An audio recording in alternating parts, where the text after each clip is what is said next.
Back on the train to Delaware. I'm Jeff Stein with today's Iowa Politics Report. By midday Monday, the presidency of Joseph Robinette Biden Jr. will have ended, 4 years to the minute from when it started. There's no way to accurately measure failure or success of a term like that for decades, but public opinion in real time is not positive. And the size of the victory by Republicans last November would suggest it was a full repudiation of Biden and the Democrats, largely in the same way the 2016 election was. But obviously, politics is cyclical, and even sharp shifts in voting behavior don't take all that long to come about. Ultimately, I think the actual term will be seen as a net negative, what with hot spots boiling over all over the world, inflation topping 40-year highs, etc. You know all about that.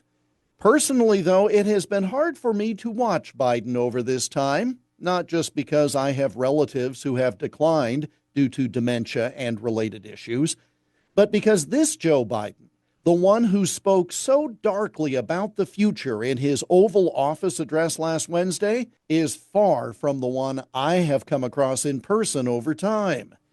Now, let's face it, if you were in Iowa any time over the past 40 years, you had a chance to connect with Joe Biden directly.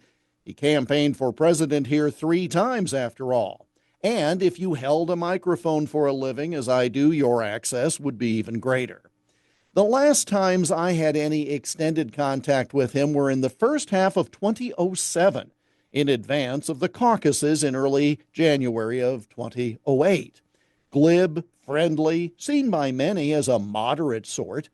We talked about his time teaching at a university on weekends, back when he wasn't sure if he would fully recover from the brain surgery he had following that first presidential run 20 years before, after being diagnosed with aneurysms.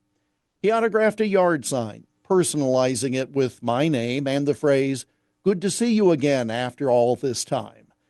I still have that sign because my contact with that Joe Biden was pleasant.